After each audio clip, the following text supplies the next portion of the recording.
Talk Mag podcast. I'm super excited today. We have Miss Ashley Zeller joining us again, a little tongue-tied today, to talk about mortgages, what's happening in the mortgage industry with rates and all of the things we're seeing online, and kind of breaking down some myths and telling us the truth about what's going on. Absolutely. A little bit different of a market than when we met last time. So Definitely. where do I begin?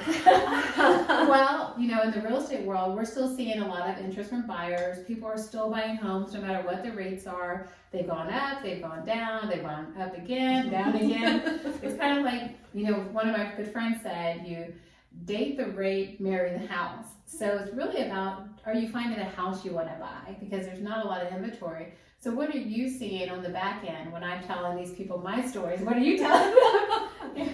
I think that, that mentality of finding the house is really smart right now because lack of inventory. Definitely. It is so difficult. And you have the same pool of buyers qualified in the same purchase price range, all targeting the same house, and only one can win. So I wish it was different. duplicate. Houses grow and put them all over the place. Exactly. But really, if you find the house and you love the house and you can qualify based on whatever that payment is as of right now, it's kind of a cool thing. If you find the house and the whole date the rate thing. If I had a crystal ball, I would be crystal ball. I would be a bazillionaire. I'd own my own island somewhere. But it's so hard to try and predict the market. And do we think that rates will eventually level out like they have been? Yeah, I think that they're going to continue to stabilize. We've seen some high highs, we've seen some low lows. We had a huge week about 2 weeks ago. That was Thanksgiving week. I saw some major changes. Yes, absolutely. So things like that help to bring the overall rate down. And it really has stabilized a lot in the mortgage industry, which has then dominoed into real estate and people re-qualifying again. Because when rates were over that 7%, you had some that kind of fell out of the market of what they wanted simply because the rate went up, the payment went up, and that purchase price range decreased, or they just didn't even qualify anymore for what they wanted. Yeah, I didn't have a lot of those experiences, but I can completely see where that could disqualify them. So one of the things when I talk to my clients, we talk about, doesn't matter what you get pre-approved for, what do you want to pay? Go in with the lens of what is my monthly payment? If I pay $1,000 right now for rent, do I want to pay $2,500 to buy? And so that's something that you also do with your clients. You have a conversation. So your conversations with your buyers and your customers are not about the rate. It's more about the payment. How do you get them out of that rate mindset when they're in tunnel vision?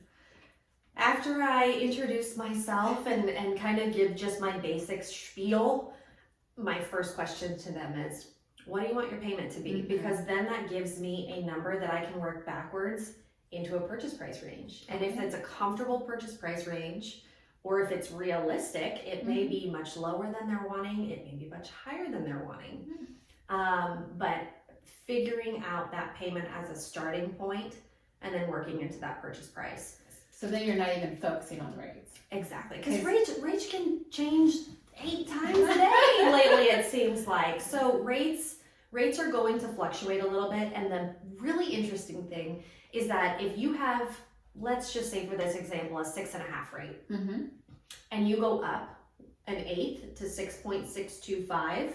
Thank you for breaking that down, because people will say an 1/8, or people in our industry say these things, and regular people don't. The general public typically don't know what that means. They do not. So I tell people, you have a gas gauge that is in 1/8, quarter. That's what I use. It's the same thing. Look at that little gas gauge. Hey, 15 years, never heard that one. Now I know. Yeah, there you go. But the difference of 6.5 and up an 1/8 to 6.625 versus 6.5 and down to 6.375, it's really not that big of a difference that people think. Can it be hundreds? Sure, if you're, six figure home, but it really it's going to depend on that purchase price and the loan amount. That's what directly impacts that payment. And so I really try and focus on that and putting it into context that actually makes sense. Because I could say the rate's the rate. And no one understands. No one understands.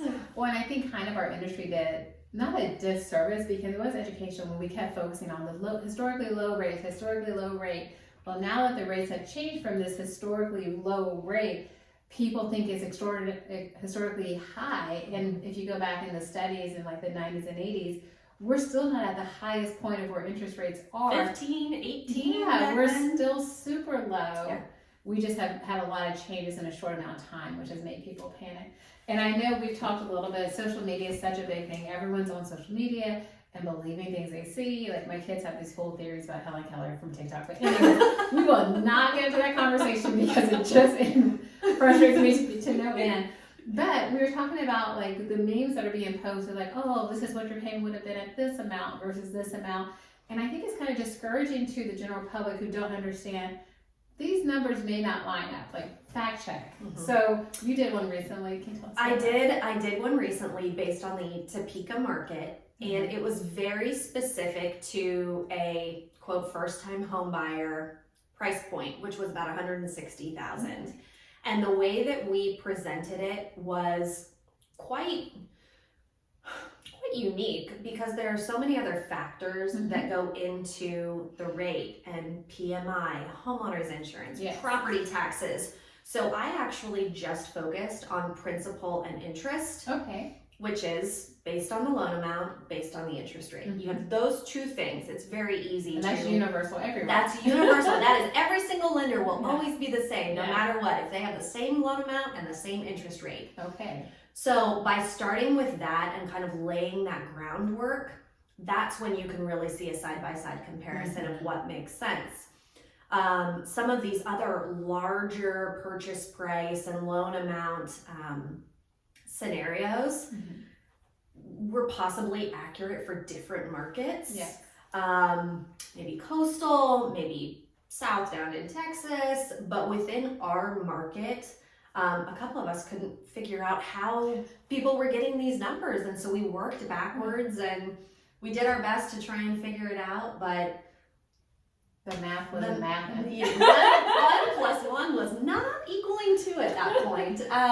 But yeah, I think that as professionals in our field, numbers, we deal with numbers no matter what. You guys deal with numbers, we deal with numbers. You deal way more with negotiations. I deal with way more paperwork.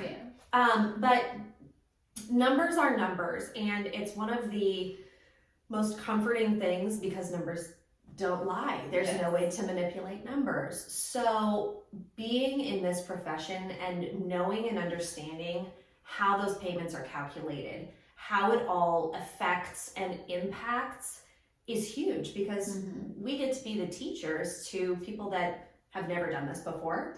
Need a little bit of hand holding. I take a nerdy educational approach because I love it. And the more that you know, the less intimidating the process can be. That's true. Yeah. And so don't get all your facts on TikTok. Not on TikTok. I agree with that. Or Facebook. You call a local lender and have them break down the numbers based on your specific circumstances, taxes, insurance of your area.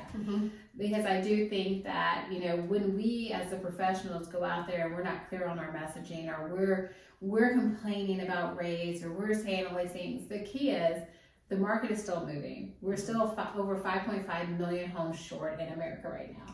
Meaning that we're going to have, it's not like we're in the foreclosure market of 2007 when we had so much inventory. We still have not enough inventory for everyone that wants to own a home. That's crazy. So until that happens, housing, I believe, is a great way to generate wealth for you and your family. And I do like that phrase, date your rate, because you marry the house, you find the house, you put your money in that asset, and then over time you call up your professional lender and you talk to them about refinancing and different options that you may have. So is there anything else you're predicting for 2023? I know we're not doing crystal balls here. We have a globe. Here we go. There you go. And I've seen that rates are going to go back down. I see that we're going to stabilize around 4.5. I don't know what would be your best guess. We won't hold you to it. In an ideal world, I truly think that we're going to land somewhere in that 5. Okay. I think that that's a comfortable range for lenders, for buyers. The last 2 years were insane. I call them COVID year rates. Yes. Because it was just totally off the wall. Mm-hmm. Having the 2s and the 3s, though it was awesome, it served its purpose. It pushed that money back into the economy, and there we go. So I think that 5-ish range is a great target. Okay. It's still well below the average, I believe, from the 70s through current, so 50-year stretch. I believe the average is just over 7.5.